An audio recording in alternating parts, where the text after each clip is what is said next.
In today's episode of the Motorhome Matt podcast, we're back with another full Q&A where we answer your questions on plugging in your motorhome at home, getting a deposit back when buying a motorhome, getting independent checks done, outside barbecue point setups, and Ford wet belts. Wow. And in the news, we have a new giveaway and 2 upcoming shows.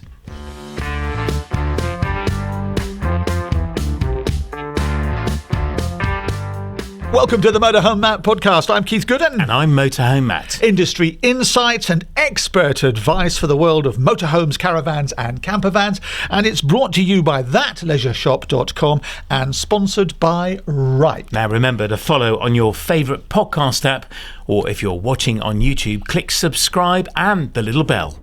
It's your chance to win a Nomad's kitchen bundle worth £120. The prize includes the amazing Nomad's kitchen, which includes loads of herbs and spices and everything you need for cooking on the road, including the cutest little cutting board you'll ever come across, the family lightweight cutlery set, which has everything you need for cooking, knives, forks, spoons, spatulas for the whole family, this brilliant thermal insulated mug, which comes with its own coffee filter. It's really cute. Look at that. That's just amazing. Plus, we've got the bottle set for storing your oils and this little set of compact flat pack containers. All of this is worth £120 and it could be yours for free. The competition will close on the 9th of June and we'll be pulling a winner on the 10th of June. To enter is dead easy and it's free. Just head to mhmp.info/nomad. That address again, mhmp.info/nomad. Good luck. We're counting down to the Vanlove Festival, Matt. When is it? It is Thursday, the 18th of June to Sunday, the 21st of June, 2026. And it's this year at Thruxton Race Circuit in Hampshire. So what's included? There's loads going on. There's a trade area. There's live music and entertainment all weekend. We're taking the podcast there. I will be doing some live interviews during the weekend, which we hope to release in the future with lots of special guests. The big news, of course, is that the Stig and Ruby rides are coming on Friday, and the Vanlove team have rented the go-kart racetrack at Thruxton, and I and several other influencers and YouTubers and the like will be taking on the Stig and no doubt following him around the track. Yes, no doubt. He'll probably lap me. Yeah. You're also live on the stage with your Dave Doubledeck set, aren't you? Dave Doubledeck. I'm not taking my records. I'm a USB DJ. I think that's what that's Oh, the term you just stand there pointing and pretending you're doing So I am doing a set on, I think it's the Saturday, an hour of my indie bangers. So yes, I'm back on stage DJing, which is a whole new experience for the last 30 years, which was the last time I did it. How hard can it be? Anybody can do it, can't they? Well, you did it for donkey's years. Yeah, how hard can it be? Easy. It's going to be a laugh. It's going to be great fun. And then, of course, on the Sunday is the big parade of all the motorhomes around the circuit. There's loads going on throughout the whole show. That Leisure Shop will be there as well, so I'll be there with them on our stand. So you can get 10% off your tickets, and there's still time to get them. Just use the code MotorhomeMatt. Head to mhmp.info/vanlove. It's time for our regular show feature here on the Motorhome Matt podcast. And I've got a special guest. This is Robbie from the Warner's show team. Robbie, welcome onto the podcast. Thank you, Matt. This is your second time with me talking about shows. Now, we're talking about the East Midlands Motorhome and Campervan show. That's correct, yes. Which we all know as the Newark show. Yes, yeah. It's had a few name changes, but yeah. That's true, it has. Now, at this show, we've got over 400 motorhomes and campervans, hundreds of accessory sellers, and 54 dealers. Yes, correct. Are pre-booked on. And we've got some live music again. Yep. If you've not been to a Warner show before, you can arrive on the Thursday, stay until the Monday, and every night there is quality live music entertainment. Now, this show, the live music, does it have a theme? It's no theme, but we have a headline act of The Commitments and Earth, Wind for Hire, who are very popular. Earth, Wind for Hire. Fire Hire, yeah. What a great play on the name. They are Earth, hired. Wind and Fire. They are hired. And The Commitments, that's a big name, bit of Mustang Sally. Yeah. Do you remember The Commitments? No, of course you don't. You're too young. I remember them I really think well. my parents, but I'm being polite. But yeah, my parents. Yeah. I'll take it that I'm the same age as your parents, Robbie. Thank you very much. And how much is it to come for the 4 nights and camp? For the 4 nights, it's £94.50 when you pre-book, or it's £120 if you turn up on the gate. So you can turn up on the gate? You can turn up on the gate, yeah. But these shows famously are selling out this year, aren't they? They are, yeah, definitely. Yeah, so my advice is pre-book, especially if you want an electric hookup. There are limited numbers of them, and I've learnt that generally by May, all of the electric hookups are sold out, aren't they? That's correct, yeah. But if you don't want to come in a camper van, you can come for the day. You can, How much is a day ticket? It's £10 pre-booked if you go online, and then it's £15 on the gate. So, yeah. I'd very much recommend coming online and booking and getting pre-booked and saving that £5 per person. Yeah, absolutely. And you can get a discount using the code Motorhome Matt on your day tickets. And of course, we mustn't forget the Advice Centre. It makes a welcome return to this show with a huge amount of names, free talks throughout the weekend. I'll be giving my accessory talk featuring the Cart of Chaos. So wondering what accessories you should and shouldn't buy, come along to that talk.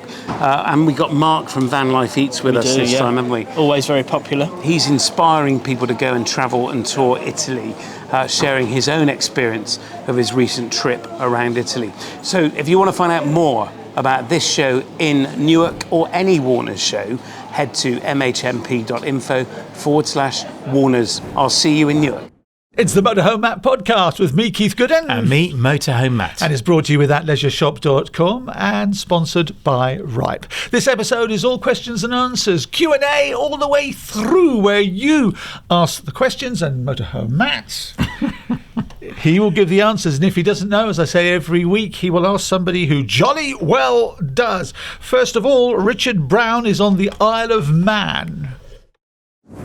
Hi, Matt. This is Richard from the Isle of Man, and I have a question relating to the podcast you've just issued with regard to the power packs. The question is that at the end of your podcast, you mentioned your home with an external point connected to the van, exactly like I have and have had for over 10 years, without any issues. But apparently there is an issue, or potentially, and I didn't understand it.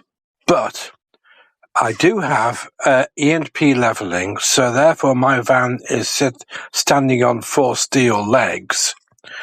Does that mean that my van is okay because it's grounded, or am I missing the point entirely? That does lead to a second question, though. Maybe your experts could help. With E&P levelling, in a thunderstorm, should I retract those legs? Because, of course, lightning is an issue, or could be an issue. I don't know. I don't understand. And I'm afraid you lost me with most of your technical stuff. Thanks a lot. Goodbye. And thanks again for your wonderful podcasts. Cheers, Richard. Thanks, Richard. Yeah. I'm with Richard on this one. I listened to that podcast back time and time. I couldn't get to the bottom of it. I mean, you did a fantastic job explaining it, and the experts did as well. But it is a very technical subject. First of all, what's an E&P levelling system? Oh, they're a brand of levelling system on a motor. So let's rewind back to his first point about hooking up at home. And I did drop this bombshell at the end of the episode, yes. And we are going to revisit this with an electrician because it raises so many questions, because there are so many different scenarios. Is your house earthed via a rod in the ground, like ours is at home? Is your house earthed via the neutral at the grid, which is very different? If you then connect the motorhome to that, what is the impact? If your motorhome is on tyres, it's not earthed. But if it has levelling, as Richard points out, it is earthed. What's the impact of all of these different types of scenario? And hooking up at home is fundamentally different to hooking up at a campsite. The fundamental difference is that a campsite hookup point is earthed by a ground rod and tested very regularly. Now, I don't want people going out and banging a stake of metal in the ground and earthing their hookup point at home and creating what's called a terra earth into the earth. What we're going to wait and get a professional electrician on. I've been talking to several, and a chap has agreed to come on who is not in the motorhome world. He is a qualified electrician. He's been running a electrical business. He's CEO of quite a big electrical business and has been for decades. And he's agreed to come on and have a chat with me about it and unpack this in layman's terms. And he is an electrician, I believe, can do that. So stay tuned. That is coming over the summer. But we need to get things organised and discussed and researched before we can present all the facts to you, because there is a lot of information out there and some of it is incorrect. So bear with us on that. On the point re-levelling, it's a really valid point. What if you are in an electrical storm, a lightning storm, and you're earth to ground? Are you safe if the levelling jacks are down? Now, I've tried to get an answer definitively for this, and we're still waiting for the levelling companies to come back to me with some answers.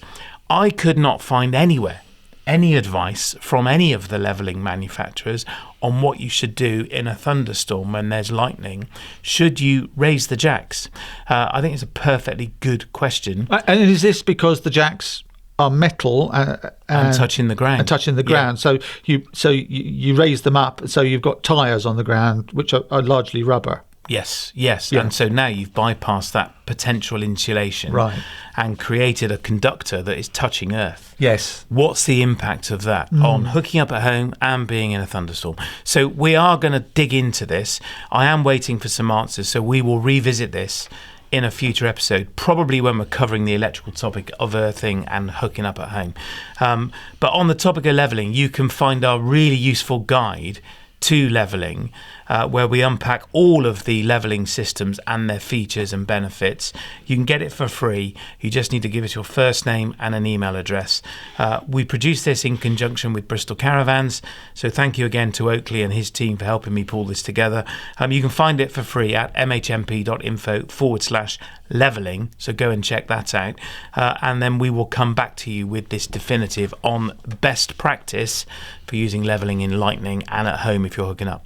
Yeah, you want some Motorhome Matt podcast organograms, don't you? You know, the things where you ask the question, is that, am I such and such tick? Then go down to the next bit. And somebody somewhere may have been in the Motorhome Matt chat with Motorhome Matt group that somebody did ask me, could we have different scenarios spelled out? Yeah. And then the impact of hooking up at home, hooking up at a campsite, using a portable power pack. But there are so many.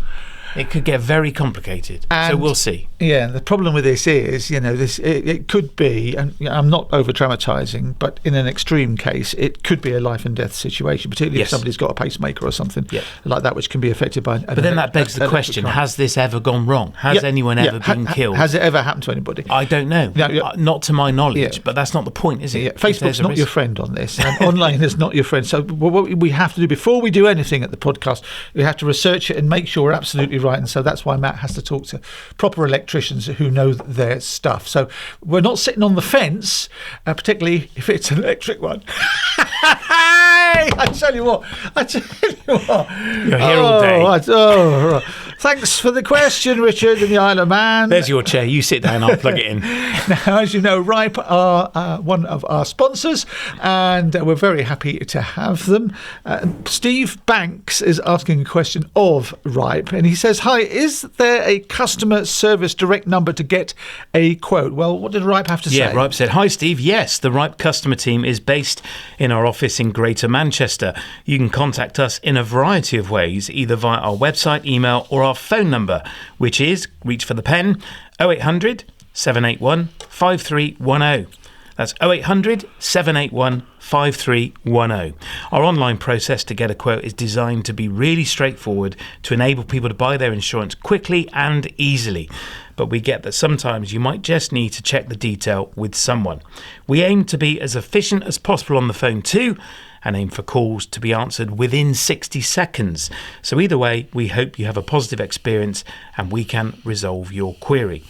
We look forward to hearing from you. That was Mel and the Ripe team. Thank you, Mel. Yeah, and that number again is 0800 781 5310. Within 60 seconds is pretty good. I was on the phone to the taxman the other day. 25 minutes waiting for them to answer. That was quick. I was on to HMRC for nearly an hour. Whoa.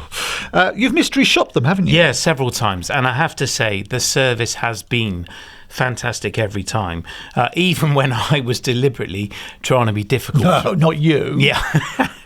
So the mystery shop of Ripe does continue, and it will be continuing. So if you've had a great experience with them, please tell us. But if you've had a less than great experience, I'd also like to know so we can feed back to Ripe. They really are genuinely fantastic at trying to address issues. So do let me know.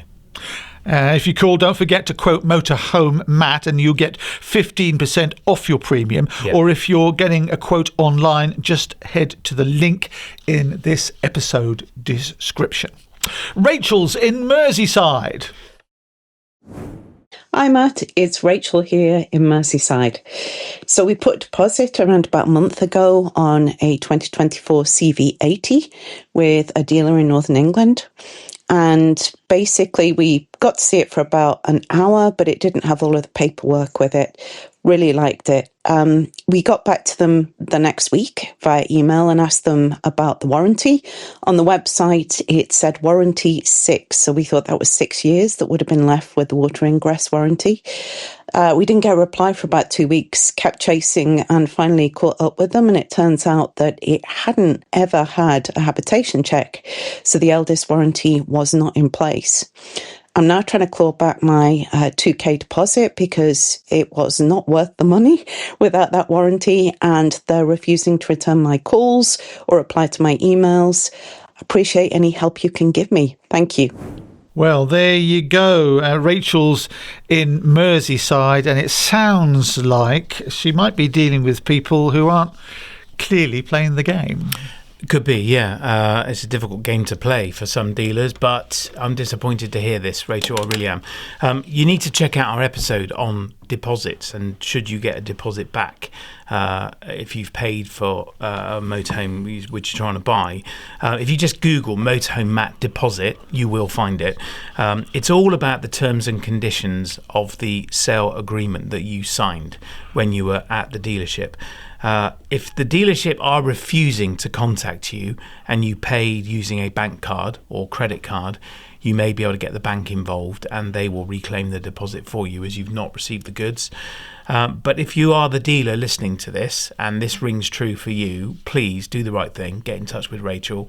I am a fan of dealers refunding the deposit. There may be some conditions applying to that they want you to get into a different vehicle. That may be an option, Rachel, that you could put that deposit onto something else, or they might refund it when they've sold it again, or they might refund part of it. But either way, communication needs to happen first. So it is about persisting to get hold of them.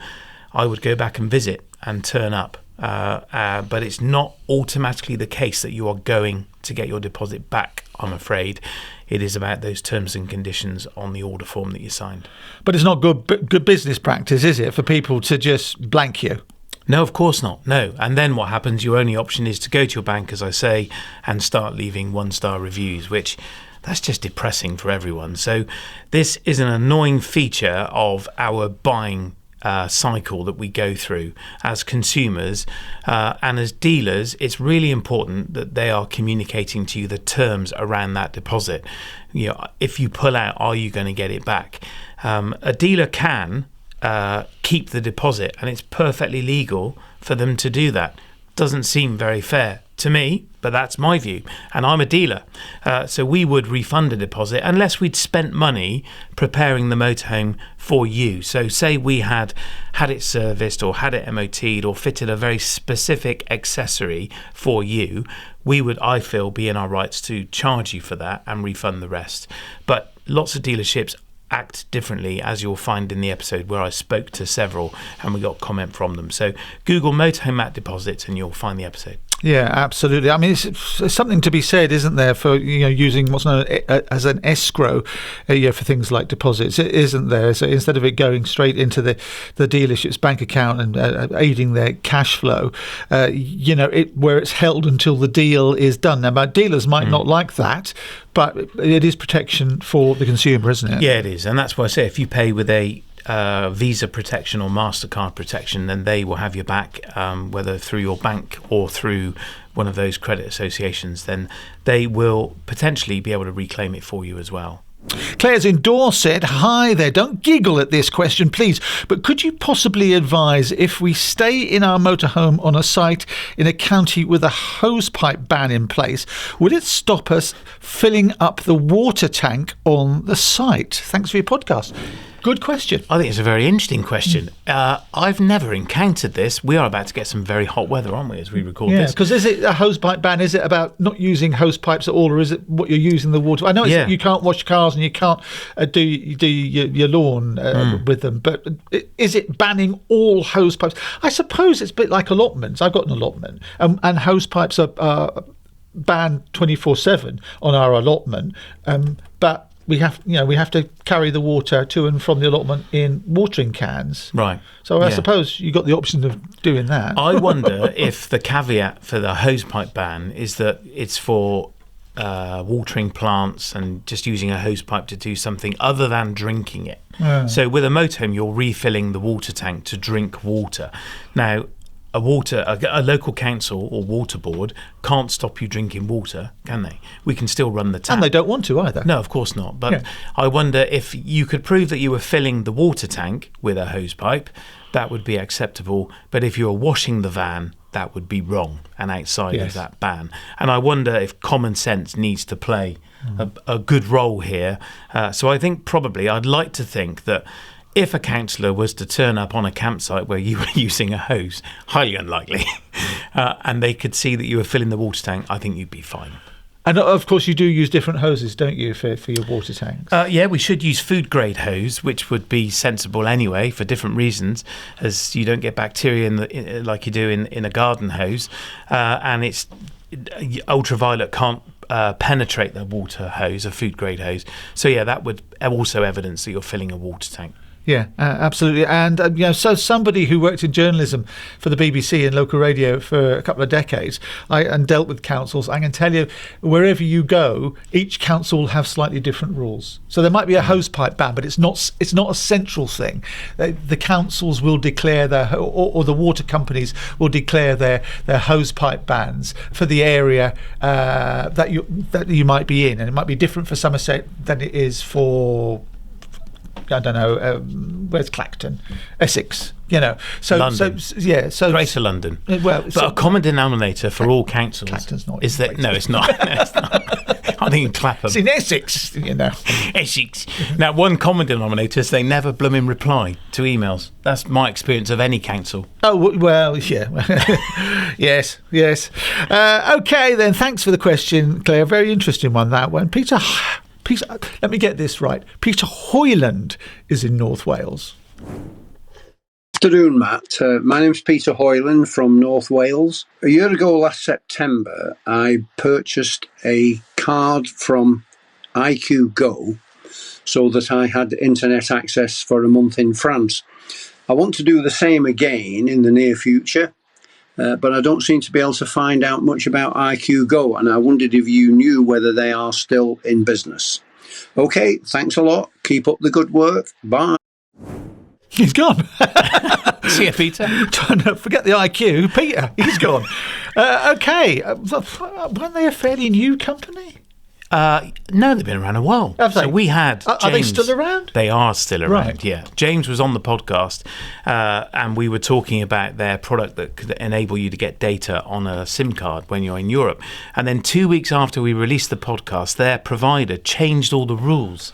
So suddenly the episode was out of date. It was because of Brexit. It was. Yeah, it was. Yeah, it was because of Brexit. You said the B word. I did. They are still around, very, very much still around. They have reinvented their product, but you need to go to helloiq.co.uk. That's their website. I spoke to them yesterday, actually, and James is no longer with them. He's moved on and doing something else. But they have changed their model significantly since we did the podcast with them. They now offer a UK SIM card that, like many, has a 25% data cap if you're using it in the EU because of the fair usage policy. But they also offer an EU SIM, which is 20 quid a year, and then you can buy data for it. Typically, it's 100 gig is £75, and that will last, I think it's for that year. But head to helloiq.co.uk and you'll find all their UK and EU SIMs on there. I read that as Helloic. Helloic. Helloic.co.uk. It looks like helloiq.co.uk.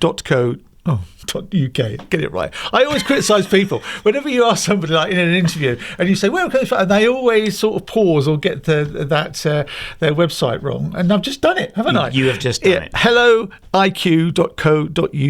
Now, a little hint of something that's very exciting is happening here at that leisure shop. Many of you have got the Pathway 4G, and we've had lots of people asking us, it's gone from your website because we're out of stock. We have sold out. We have sold them all. And there are, in fact, as we record this, about 3 or 4 left for sale online in the UK. That's a great gadget. Other resellers. But there is a new one coming soon. So stay tuned to find out some of its new features and when it's here. We hope early summer. They are on the way. International troubles are causing delays. That's an understatement. So stay tuned for Pathway 2. It's coming soon. Aha. Dean Holmes is in Stornoway. Hi, I will be buying my first motorhome soon from a dealer. Should I get an independent habitation check and RAC mechanic check, or should all of these checks be done? Your advice would be appreciated. Thank you, says Dean Holmes in Stornoway. Matt? Yeah, so it depends on the dealer. So if it's a decent dealer, they would have done a full habitation check and a mechanical and chassis check. But that is going to be led by the standards that the dealer operates. You may want to seek peace of mind by having an independent inspection done. And again, a decent dealership will allow you to do that. So have a third party come to site and inspect it. My personal view is that an engine inspection by someone like the RAC or the AA is of pretty low value, unless the motorhome is very high mileage, has been stood for a very long time, and you can see there's gaps in the MOT history, or it's maybe over 10 years old, then I would say there's little value in having that done. We actually had a customer have an AA inspection done here of a vehicle they were buying for their peace of mind, and we were very happy that they did it. And even the AA guy said, this is an absolute waste of my time. He said, it's 4 years old. He said, I bet it's got a full service history. It did. It had an oil change, at least, I think it had 3 in the 15,000 miles it had travelled. And he said, this is pretty pointless. And he checked the VIN number, didn't even check the engine number. He opened the bonnet, checked the oil, checked the other fluids, looked at the tyres, looked at the brakes and said, well, that's it, I'm done. And he said, this is really a waste of money for your customer. I said, well, they want the peace of mind. I'm happy that you come and do it, no problem. And it had all its habitation checks as well. And we were able to evidence those. Now, we use a third party to do our hab checks on vehicles we're selling. We don't do them ourselves. But if the dealership have done it and you're concerned, then feel free to ask them if you can get an independent inspection done. I would say the most important thing is a damp check. Make sure that the damp check is up to date and has been done recently. So that would be my advice. Yep. Read the small print, as we pointed out to Rachel in Merseyside earlier on in this podcast. But ask. If they look like they're getting annoyed, remember, you've got the money and they want it. James is in Whitstable. We're looking moving from a caravan to a motorhome, but I'm wondering, should we avoid ones with the Ford wet belt engine? I've looked at Fiat, Mercedes and Volkswagen instead. Any help would be very much appreciated. Thank you. The wet belt is where the timing belt goes partially through the oil sump, doesn't it? Yeah. And it lubricates it. And for some reason, they've got a really bad name because people haven't been keeping up with replacements or with servicing, have they, Matt? Well, it's not even that. They are a ludicrous idea. They are a cost-effective way of putting a timing belt in an engine, so to keep the top and the bottom of the engine in sync. They're inside in oil, and they're made of rubber, so they decompose, and ultimately they snap. A cam belt will snap, cam chain less likely to, but a wet belt is very likely to snap if it's not serviced. Got to be serviced, got to keep up with the service. So, yes, and Ford have stated to me that 0.1% of motorhomes on a Ford Transit with the wet belt have had an issue. That's a very tiny amount of motorhomes that they've sold, or chassis that they've sold. With vans, delivery vans, I have no doubt it's a very different statistic. Would I buy a motorhome with a wet belt? Yes, I would. The Transit is brilliant to drive. It's fantastic drives, lovely ride. They are great. But I would be changing it early. So I think Ford originally said 70,000 miles. I would be changing it at 40,000 miles. I would service it every year. I change the oil every year, regardless of mileage. Probably the service interval is 20-something thousand. You're not going to do that in a motorhome, probably. I would be changing it every 12 months. And make sure you're using the right oil as well, as recommended by Ford. This is really important. So they have said to me that the reason a wet belt will snap is because people have not serviced it, not changed the oil, done very high mileage, or used the wrong oil. But there is also an issue, I believe, where with motorhomes they're sat around. So the wet belt is sat in the oil for long periods of time and not being started, and that can cause the wet belt to degrade. And there are people around who have had this issue. Wet belt snapping after very little mileage because it's been stood around. So my advice would be, and I would buy one. If I owned one, I don't, but if I did, I would be starting it regularly and making sure the oil warms up, making sure the belt's moving and changing that oil frequently. Maybe every 5,000 miles or once a year, and changing the belt early as well. Yeah, my son's got a Peugeot which has got a wet belt in his car. And it's a car, not a motorhome. Yeah, and Peugeot are at pains to say you've got to keep up with the servicing schedule. And they reduced the belt change, I think, down from 80,000 to 60,000 a couple of years ago because they didn't want to see belts degrading. But your point about motorhomes and them being sat for long periods and not really doing a lot of mileage is a good one. But as far as wet belts are concerned, you've just got to pay attention to the servicing schedule, and you can't say, we didn't use it much last year, so let's forget this service. It doesn't matter if we don't get it serviced at 30,000, we'll wait until 35. It doesn't matter. It does with wet belts, doesn't it? I've done our cam belt on we have a Fiat Ducato, and it's done now probably 40,000 miles, and we've just done the cam belt last year, and that was ahead of time. But I've done it. It's nearly at the age where it needed doing. I've done it anyway as part of that service. This is the other rub there with the wet belt, is they are not cheap to replace. So you are going to spend £1,000 or £1,500 depending on where you go to get it done. Some people are getting quoted a lot more than that. So it's not a cheap exercise to replace the wet belt. But if you say, well, I'm going to do it in 5 years, and you spread that £1,500 over that 5 years, it's not really a huge sum of money per week. Not really. Not in the scheme of motorhome ownership. And it's just, it has to be a factor that you build in to your cost of ownership of owning that particular type of vehicle. Hope it's been some help, James. Graham Hughes is in Portsmouth. Outside barbecue points, what's the best setup? Orange pipe from the barbecue point? Do we use Jubilee clips? Then do we fit a regulator to the pipe, then to the gas barbecue? Do we need a regulator? Many thanks. What's he talking about? Okay. I mean, don't you just use, a gas drum and you connect the regulator? A gas drum? Yeah, what do you call it? Bottle. Oh, bottle to you. Don't you just use one of them? Yeah, you could. So what's Graham, the barbecue point? Is it at the side of the motorhome? Exactly. So Graham, thanks for asking this, because this is really important. So there's a number of factors here.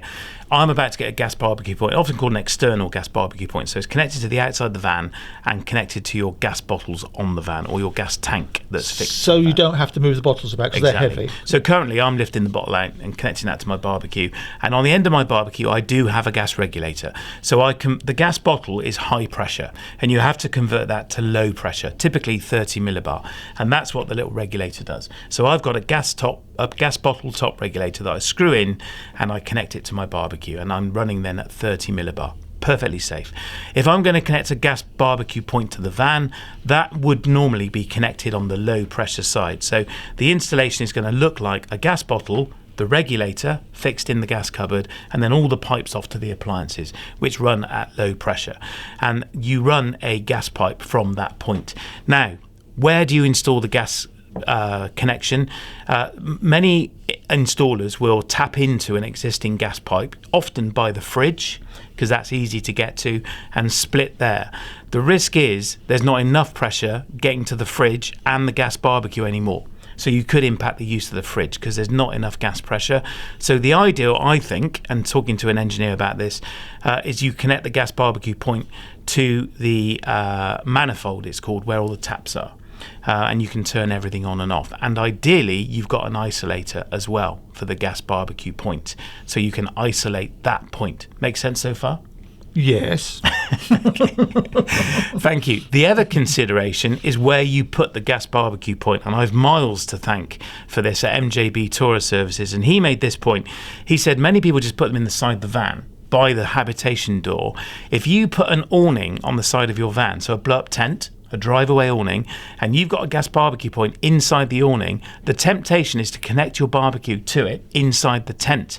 You are then creating a carbon monoxide poisoning risk my goodness, absolutely. in that environment. Yes. So he said, we always make sure that people are aware that they shouldn't be using a barbecue inside an awning, which doesn't exist when they're fitting the barbecue point. It's later on. So he would advise considering that and maybe putting the barbecue point outside of where the awning would go. I also want to shout out to Oakley at Bristol Caravans, whose brain I also picked about the Jubilee clip point.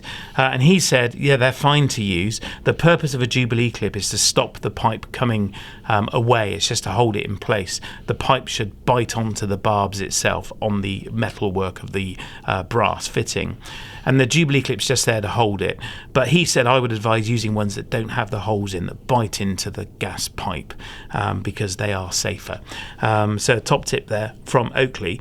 And I asked Oakley, how long can my orange flexible hose be? So I struggled to find any regulation for this, apart from the one in the gas tank, in the cupboard, in the gas cupboard, where you go from the regulator to the bottle, and the maximum they can be is 450 mil. Now that's not very long, less than half a metre. I want my barbecue further away from the van than half a metre because I'm going to risk setting fire to the van.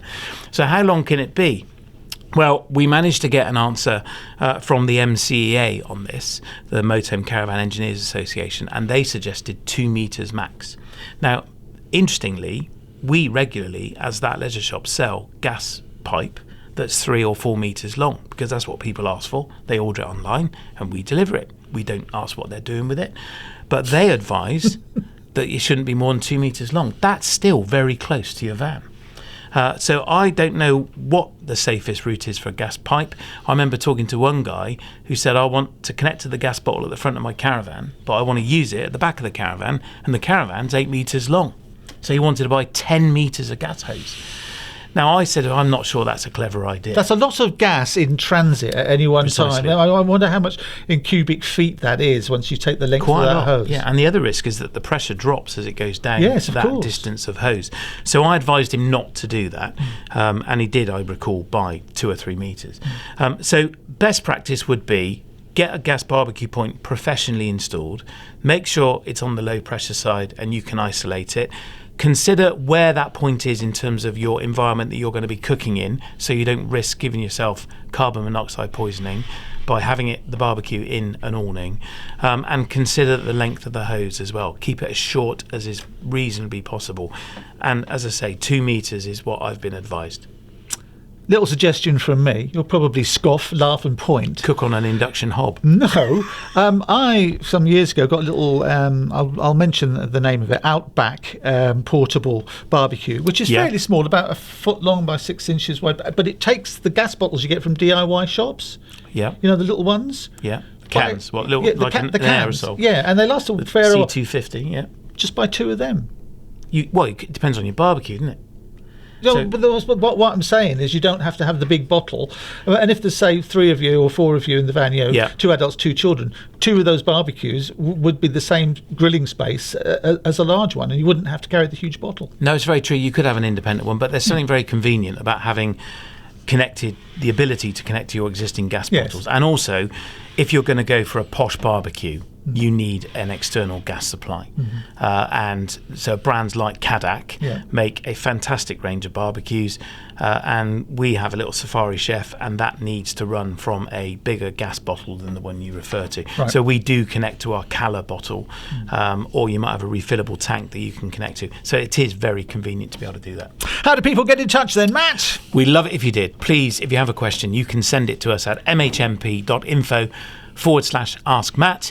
You can record it on the orange button. Please remember to tell us where you are or fill in the form and we'll read it for you. Or you can join our new Facebook group, Chat with Motorhome Matt. It's at mhmp.info/chat. And remember to follow on your favourite podcast app, or if you're watching on YouTube, click subscribe and the little bell. Matt, tell me, what's the actual risk of using public Wi-Fi, such as if I'm in a cafe? Honestly, it's bigger than people think. Public Wi-Fi is a goldmine for hackers. They can snoop on what you're doing, steal your passwords, or even get into your email, or worse, your bank. What, even if I'm just checking the weather or booking a campsite? Yep, all it takes is one dodgy connection. That's why I use NordVPN on the road and at home right now. It encrypts everything, so your data's locked up tight. And their Threat Protection Pro blocks malware and scammy websites before they even load. So it's doing a lot more than just hiding your location. Yeah, exactly. It's like a digital deadlock for your devices. It runs in the background, no faff and no slowing you down. OK, where do people go to get it? Just head to nordvpn.com/Motorhome Matt, where you'll get 4 extra months free, and there's a 30-day money-back guarantee if it's not for you. Not bad for a bit of a peace of mind there. Exactly, yeah. It's a no-brainer. We are doing our Q&A all the way through this episode. Your questions and Matt's answers. And like I always... Did you say something? No. I thought you did. No, I was being animated. That made a weird noise. Here we go again then.